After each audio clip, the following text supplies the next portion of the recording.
नमस्कार, वंदे मातरम, जय हिंद दोस्तों। आपके सपनों का अपना परिवार धैर्य एजुकेशन क्लासेज में आप सभी का तहे दिल से स्वागत है।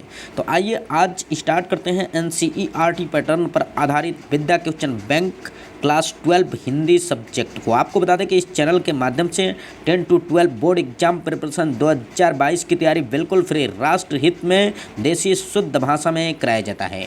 तो देर किस बात की, अभी तक आपने मेरे चैनल को सब्सक्राइब नहीं किया तो प्लीज़ मेरे चैनल को सब्सक्राइब कीजिए और बोर्ड एग्ज़ाम 2022 का संपूर्ण रूप से अपने तैयारी को सुनिश्चित कीजिए। तो चलिए स्टार्ट करते हैं हम अपने शानदार क्वेश्चनों की ओर। तो यहाँ पर हम देख पा रहे हैं कि जो भी प्रश्न आपके समक्ष हाजिर है, इससे पहले हम आपको फर्स्ट और सेकंड और थर्ड तीनों पार्ट कंप्लीट करा चुके हैं, जिसमें 25-25 क्वेश्चन का हम श्रृंखला लिए हैं। आज भी 25 क्वेश्चन कराएंगे। तो आप ये मत सोचिएगा कि हम जो 25 क्वेश्चन आपका करा दिए वो छूट गया है, नहीं, आपको इस चैनल पर ही मिल जाएगा। दूसरी बात कि आप ये मत देखिए कि पहले उसको हम पढ़ लेंगे तब इसको पढ़ेंगे, नहीं, आप इस क्वेश्चन को पढ़ लीजिएगा। आर्डर कोई भी हो, क्वेश्चन हर एक महत्वपूर्ण होते हैं परीक्षा के दृष्टिकोण से, ठीक है। तो आप आर्डर पे मत जाइएगा, आज जो चीज़ें हैं उसको पढ़ लीजिएगा, बाद में जो भी आपका छूट गया है उसको बाद में आप पढ़ लीजिएगा। तो चलिए आज हम स्टार्ट करते हैं यहाँ पर 76 नंबर क्वेश्चन से, ठीक है।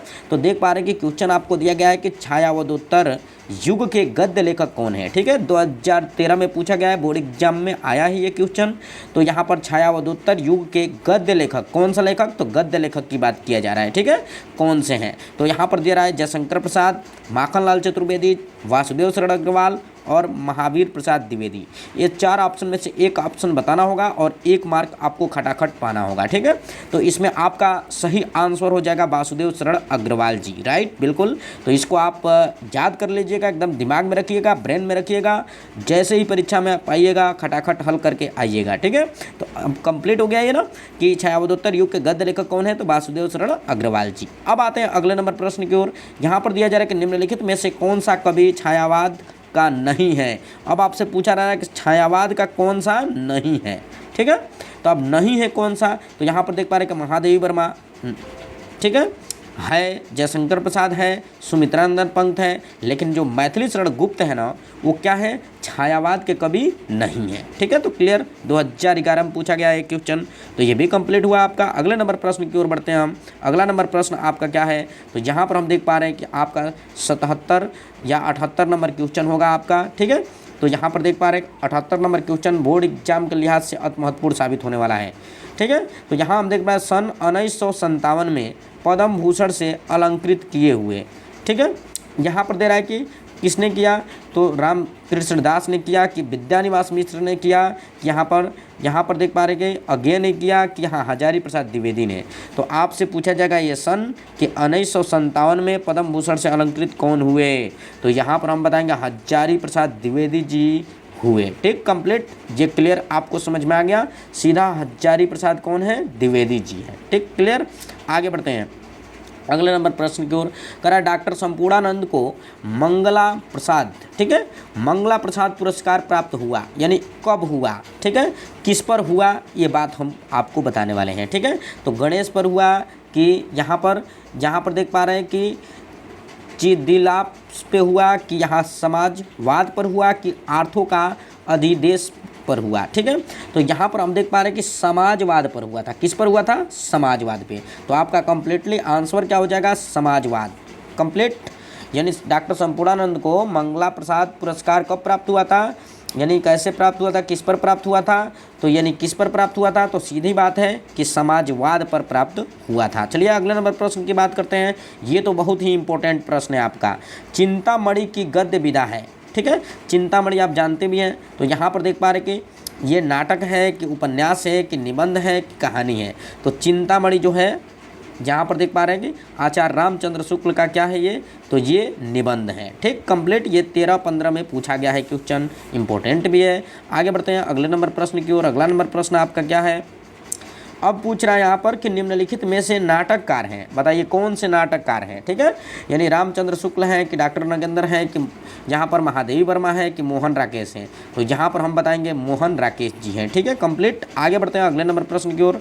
अगला नंबर प्रश्न आपका है कि मोहन राकेश रचनाकार हैं, चलिए, भारतेंदु युग के हैं कि द्विवेदी युग के हैं कि शुक्ल युग के हैं कि शुक्लोत्तर युग के हैं? तो आप बताएंगे शुक्लोत्तर युग के हैं।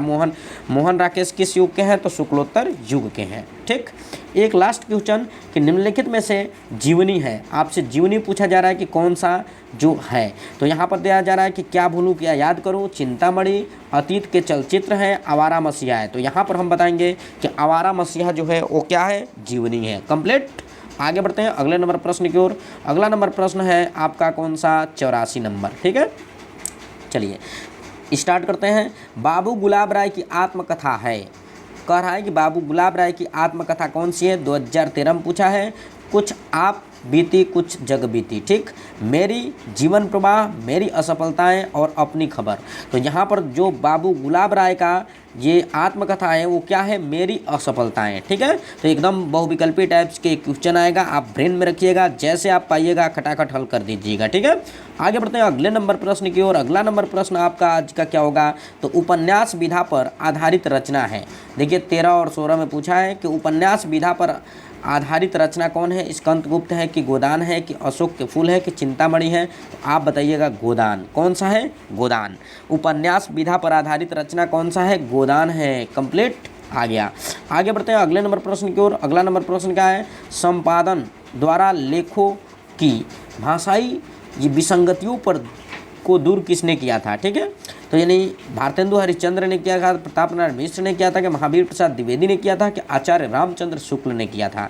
यानी संपादन द्वारा लेखों की भाषाई विसंगतियों को दूर किसने किया था? तो किसने किया था? महावीर प्रसाद द्विवेदी जी ने। ठीक है, चलिए एकदम माइंड में रखिएगा, बोर्ड एग्जाम में आ सकता है क्वेश्चन, क्योंकि ये सब के सब क्वेश्चन इंपॉर्टेंट है। आचार्य महावीर प्रसाद द्विवेदी की रचना कौन सा है? बस क्वेश्चन पूछा है 15 में। अशोक के फूल है कि त्रिवेणी है कि कल्प वृक्ष है कि साहित्य शिखर है?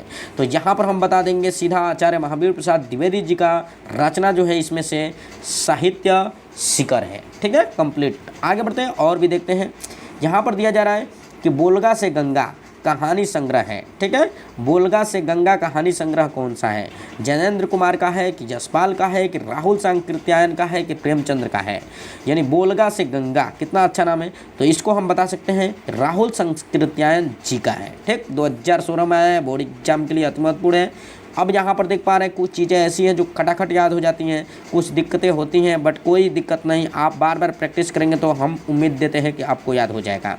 तो यहाँ पर हम देख पा रहे हैं कि पवित्रता निबंध के लेखक कौन है? ठीक है, आचार्य महावीर प्रसाद द्विवेदी है कि सरदार पूर्ण सिंह है कि हरिशंकर प्रसाद है कि डॉक्टर वासुदेव शरण अग्रवाल है? तो यहाँ पर बात करें कि पवित्रता, किसकी बात करें? पवित्रता, तो ये सरदार पूर्ण सिंह है। समझ रहे ना कौन है? सरदार पूर्ण सिंह है। ठीक, कंप्लीट। आगे बढ़ते हैं 90 नंबर के क्वेश्चन की ओर।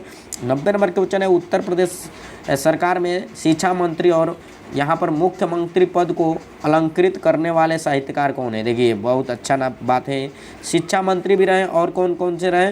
तो मुख्यमंत्री भी रहे और साथ साथ क्या किए? साहित्यकार भी रहे। कौन थे? तो राहुल यहाँ सांकृत्यायन थे कि वासुदेव शरण अग्रवाल थे कि इनमें से कोई नहीं, डॉक्टर संपूर्णानंद? तो बिल्कुल ये डॉक्टर साहब थे, डॉक्टर संपूर्णानंद। ठीक है, तो डॉक्टर संपूर्णानंद जो थे वो क्या थे? तो एक शिक्षा मंत्री भी थे और मुख्यमंत्री भी रह चुके हैं। ठीक है, उत्तर प्रदेश के अपने। ठीक है, आगे बढ़ते हैं यहाँ पर कि राम वृक्ष बेनीपुरी की रचना कौन सा है? बोलगा से बोलगा तक, वाग विलास, चिंतामणि? तो यहाँ पर देख पा रहे हैं कि कौन सा सही होने वाला है? तो सही जो होगा पत्तियों के देश में, पत्तियों के देश में जो रचना है वो राम वृक्ष बेनीपुरी की है। ठीक है, आगे बढ़ते हैं अगले नंबर प्रश्न की ओर। अगला नंबर प्रश्न क्या है आपके विद्या का? तो यहाँ पर देख पा रहे हैं कि पृथ्वीपुत्र और माता भूमि नामक निबंध के रचनाकार कौन है? या इस तरह से भी क्वेश्चन पूछा जा सकता है कि पृथ्वीपुत्र निबंध संग्रह है किसका है? तो सरदार पूर्ण सिंह का, कि हरिशंकर प्रसाद का, वासुदेव शरण अग्रवाल का, कन्हैयालाल मिश्र प्रभाकर का? तो सीधा हम बताएंगे कि वासुदेव शरण अग्रवाल जी का है। बिल्कुल, किसका है?